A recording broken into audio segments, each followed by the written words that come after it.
Om Shanti. Good morning. 20 फरवरी 2024 की मुरली। बाबा हम बच्चों से कह रहे हैं, मीठे बच्चे, तुम्हें तन मन धन से सच्ची रूहानी सेवा करनी है। रूहानी सेवा से ही भारत गोल्डन एज बन जाएगा।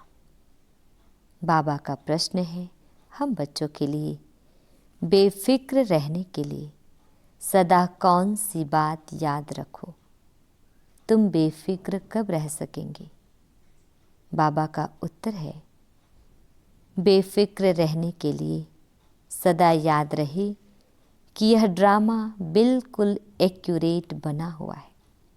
जो भी ड्रामा अनुसार चल रहा है यह बिल्कुल एक्यूरेट है, परंतु अभी तुम बच्चे बेफिक्र रह नहीं सकते। जब तुम्हारी कर्मातीत अवस्था हो तब तुम बेफिक्र बनेंगे। इसके लिए योग बहुत अच्छा चाहिए। योगी और ज्ञानी बच्चे छिप नहीं सकते। ओम शांति। पतित पावन शिव भगवान वाच। बाप ने समझा दिया है कि देहधारी मनुष्य को कभी भी भगवान नहीं कहा जा सकता। मनुष्य यह भी जानते हैं पतित पावन भगवान ही है। श्री कृष्ण को पतित पावन नहीं कहेंगे, बेचारे बहुत मूंझे हुए हैं। भारत में जब सूत मूंझ जाता है तब शिव बाबा को आना पड़ता है। बाप के बिना उसे कोई सुलझा न सके। वो ही पतित पावन शिव बाबा है, जिसको सिर्फ तुम बच्चे ही जानते हो, सो भी नंबरवार पुरुषार्थ अनुसार। भल यहाँ बैठे हैं, रोज सुनते हैं, तो भी ध्यान में यह नहीं आता है कि हम शिव बाबा के पास बैठे हैं। वह इनमें विराजमान है, हमको पढ़ा रहे हैं, पावन बना रहे हैं, युक्ति बतला रहे हैं। तुम स्वदर्शन चक्रधारी बन रचता और रचना की नॉलेज पाकर काम को जीत जगत जीत बनते हो। तो वह बाप पतित पावन भी ठहरा, नई रचना का रचता भी ठहरा। अभी बेहद का राज्य पाने के लिए तुम पुरुषार्थ करो। हर एक समझते हैं हम शिव बाबा से राज्य भाग्य ले रहे हैं। यह भी यथार्थ रीति समझ नहीं सकते। कोई थोड़ा जानते, कोई तो बिल्कुल ही नहीं जानते। शिव बाबा तो कहते हैं पतित पावन मैं हूँ। मेरे से अगर कोई आकर पूछे तो मैं अपना परिचय दे सकता हूँ। तुमको भी तो बाप ने अपना परिचय दिया है ना।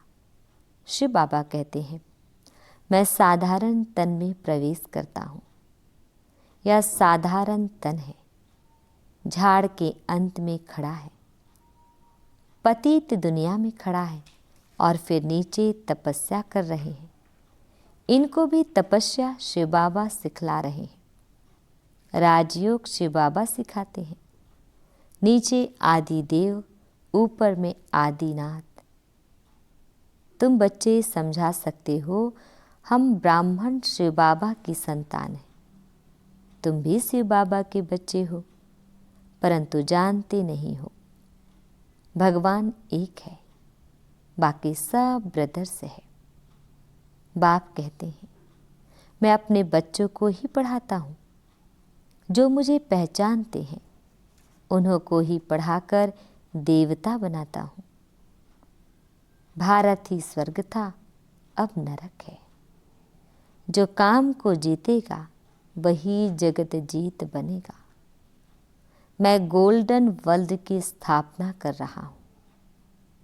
अनेक बार यह भारत गोल्डन एज में था, फिर आयरन एज में आया, या कोई भी जानते नहीं। रचयिता और रचना के आदि मध्य अंत को कोई जानते नहीं। मैं नॉलेजफुल हूँ। यह है एम ऑब्जेक्ट। मैं इनके साधारण तन में प्रवेश होकर नॉलेज देता हूँ। अब तुम भी पवित्र बनो। इन विकारों को जीतने से तुम जगत जीत बनेंगे। यह सब बच्चे पुरुषार्थ कर रहे हैं, तन मन धन से रूहानी सेवा करते हैं, जिस्मानी नहीं। इनको स्पिरिचुअल नॉलेज कहा जाता है। यह भक्ति नहीं है।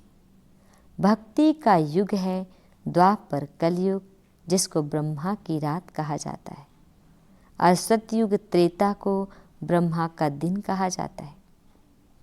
कोई गीता पाठी आए तो उनको भी समझाएंगे गीता में भूल है। गीता किसने सुनाई? राजयोग किसने सिखाया? किसने कहा है काम पर जीत पाने से तुम जगत जीत बन जाएंगे? यह लक्ष्मी नारायण भी जगत जीत बने हैं ना। इनके 84 जन्मों का राज बैठ समझाए। कोई भी हो, नॉलेज लेने के लिए तो यहाँ आना पड़ेगा ना। मैं तो बच्चों को पढ़ाता हूँ, परंतु तुम्हारे में भी कोई इतना नहीं समझते हैं, इसलिए गायन है कोटों में कोई। मैं जो हूँ जैसा हूँ, कोई तो यह 5% भी नहीं जानते। तुम्हें बाप को जानकर पूरी रीति याद करना है। मामेकम याद क्यों नहीं करते हो? कहते हैं बाबा याद भूल जाती है। अरे तुम बाबा को याद नहीं कर सकते हो? यूँ तो बाप समझते हैं यह मेहनत का काम है, फिर भी पुरुषार्थ कराने के लिए पंप करते रहते हैं। अरे जो बाप तुमको क्षीर सागर में ले जाते हैं, विश्व का मालिक बनाते हैं, उनको भूल जाते हो। माया भुलाएगी भी जरूर, टाइम लगेगा। ऐसे भी नहीं कि माया को भुलाना ही है इसलिए ठंडे होकर बैठ जाओ। नहीं, पुरुषार्थ जरूर करना है, काम पर जीत पानी है। माँ में कम याद करो तो विक्रम विनाश होंगे। जैसे तुम बच्चों को बोलता हूँ, वैसे कोई भी बड़े से बड़ा जज आएगा, उनको भी बाप बोलेंगे ना बच्चे, क्योंकि मैं तो ऊंचे से ऊंचा भगवान हूँ। ऊंचे से ऊंची पढ़ाई मैं ही पढ़ाता हूँ, प्रिंस प्रिंसेस पद पाने के लिए।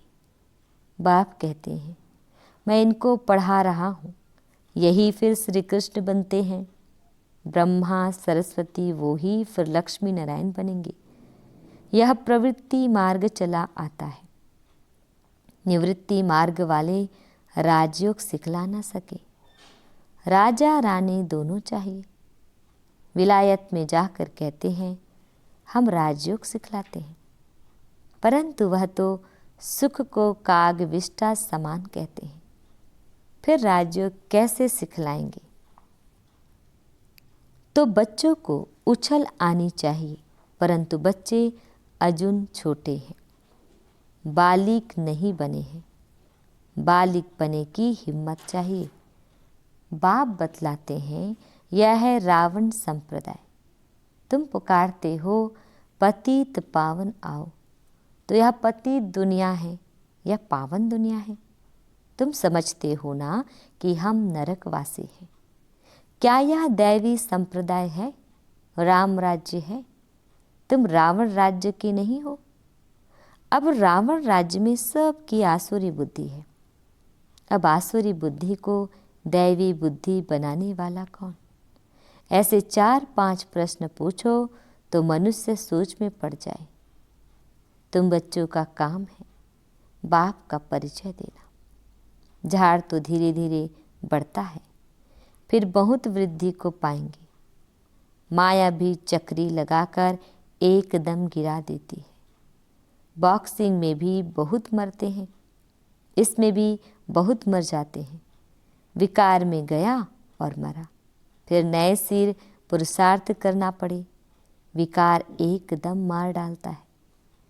जो कुछ जंक निकाल पतित से पावन बना, वह की कमाई चट हो जाती है। फिर नए सिर मेहनत करनी पड़े। ऐसे नहीं उनको अलाउ नहीं करना है, नहीं, उनको समझाना है जो कुछ याद की यात्रा की पढ़ा हुआ सब खलास हो गया, एकदम नीचे गिर पड़ते हैं। फिर भी घड़ी घड़ी अगर गिरते रहेंगे तो कहेंगे गेट आउट। एक दो बारी आजमाया जाएगा, 2 बारी माफ़ी मिली, फिर केस होपलेस हो जाता है। फिर आएगा भी, लेकिन एकदम डर्टी क्लास में। भेंट में तो ऐसे कहेंगे ना, जो बिल्कुल कम पद पाते हैं उनको कहेंगे डर्टी क्लास। दास दासियाँ चंडाल प्रजा के भी नौकर चाकर सब बनते हैं ना। बाप तो जानते हैं मैं इन्हों को पढ़ा रहा हूँ, हर 5000 वर्ष के बाद पढ़ाता हूँ। वह लोग लाखों वर्ष कह देते हैं, आगे चलकर यह भी कहने लग पड़ेंगे कि बरोबर 5000 वर्ष की बात है, वो ही महाभारी लड़ाई है। परंतु याद की यात्रा में रह न सके, दिन प्रतिदिन टू लेट होते जाएंगे। गाया भी जाता है, बहुत गई थोड़ी रही, थोड़ी भी अब जाए। यह सब इस समय की बातें हैं। बाकी थोड़ा समय है पावन बनने में। लड़ाई सामने खड़ी है, अपने दिल से पूछना है, हम याद की यात्रा पर हैं। जब कोई नया आता है तो बच्चों को फॉर्म जरूर भराना है। जब फॉर्म भरे तब उनको समझाया जाए। अगर किसको समझना ही नहीं है तो फॉर्म ही क्या भरेगा। ऐसे तो ढेर आते हैं। बोलो, बाप को पुकारते हो, पतित पावन आओ, तो जरूर यह पतित दुनिया है। तब तो कहते हैं कि आकर पावन बनाओ। फिर कोई बनते हैं, कोई नहीं बनते हैं। बाबा के पास पत्र तो ढेर आते हैं, सब लिखते हैं शिव बाबा केयर ऑफ ब्रह्मा। शिव बाबा भी कहते हैं मैं साधारण तन में प्रवेश करता है। इनको 84 जन्मों की कहानी सुनाता हूँ, और कोई भी मनुष्य रचता और रचना के आदि मध्य अंत को नहीं जानते। अब बाप ने ही तुमको बताया है। यह चित्र आदि भी बाबा ने दिव्य दृष्टि देकर सब बनवाए हैं। बाबा तुम आत्माओं को ही पढ़ाते हैं। आत्माएं झट अशरीरी हो जाती है। इस शरीर से अपने को अलग समझना है। बाबा कहते हैं बच्चे, देही अभिमानी भव, अशरीरी भव। मैं आत्माओं को पढ़ाता हूँ। यह मेला है आत्माओं और परमात्माओं का। इसे संगम का मेला कहा जाता है। बाकी कोई पानी की गंगा पावन नहीं बनाती है। साधु संत ऋषि मुनि आदि सब जाते हैं स्नान करने। अब गंगा पतित पावनी हो कैसे सकती। भगवान वाच्य है ना, काम महाशत्रु है। इस पर जीत पाने से तुम जगत जीत बन जाएंगे। गंगा व सागर तो नहीं कहते, यह तो ज्ञान सागर बाप समझाते हैं। इन पर जीत पाने के लिए माँ में कम याद करो तो तुम पावन बन जाएंगे। दैवी गुण धारण करो, किसको दुख मत दो। पहला नंबर दुख है काम कटारे चलाना। यही आदि मध्य अंत दुख देने वाला है। सतयुग में यह होता नहीं। वह है पावन दुनिया, वहाँ कोई पतित रहता ही नहीं। जैसे तुम योग बल से राज्य लेते हो, वैसे वहाँ योग बल से बच्चा पैदा होता है। रावण राज्य ही नहीं। तुम लोग रावण को जलाते हो, पता ही नहीं पड़ता कि कब से जलाते आए हो। राम राज्य में रावण होता नहीं। यह बड़ी समझने की बातें हैं जो बाप बैठ समझाते हैं। समझाते तो बहुत अच्छा है, परंतु कल्प कल्प जो जितना पढ़े हैं उतना ही पढ़ते हैं। पुरुषार्थ से सारा मालूम पड़ जाता है। स्थूल सेवा की भी सब्जेक्ट है। मनसा नहीं तो वाचा कर्मणा। वाचा तो बहुत सहज है। पहले है मनसा, अर्थात मन मना भाव। याद की यात्रा में रहना है। अपने को आत्मा समझ बाप को याद करना है। बाबा से शिक्षा लेनी है। बहुत हैं जो बाप को याद नहीं कर सकते। ऐसे नहीं कहेंगे कि ज्ञान को याद नहीं कर सकते, मामे कम याद नहीं कर सकते। याद नहीं करेंगे तो ताकत कैसे मिलेगी? बाप सर्वशक्तिमान है, उनको याद करने से ही शक्ति आएगी। इसको ही जौहर कहा जाता है। कर्मणा भी कोई अच्छी करे तो पद मिले, कर्मणा भी नहीं करते तो फिर पद क्या मिलेगा?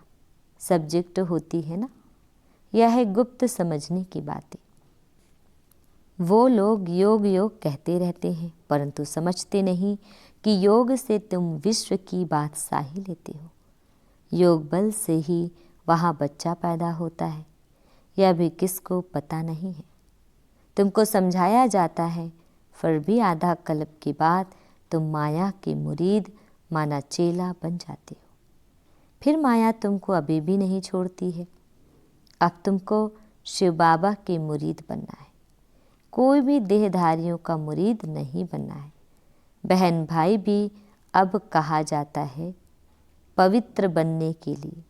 फिर तो इससे भी ऊपर जाना है, भाई भाई समझना है, भाई बहन की दृष्टि भी नहीं।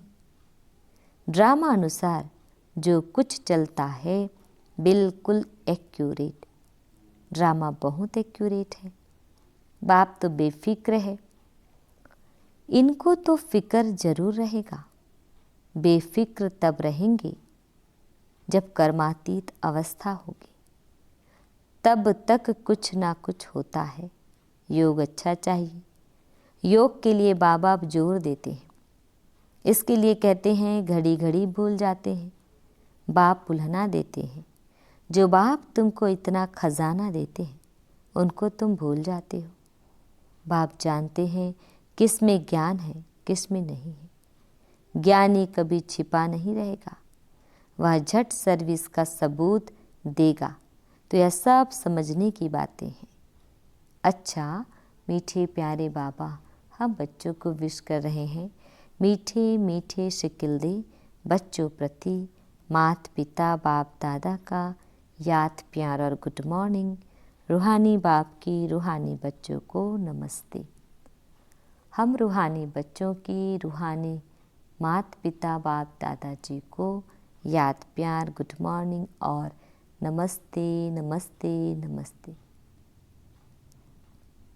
शुक्रिया मीठे प्यारे बाबा, आपका लाख लाख शुक्रिया। धारणा के लिए मुख्य सार है। फर्स्ट पॉइंट है माया की बॉक्सिंग में हार नहीं खानी है।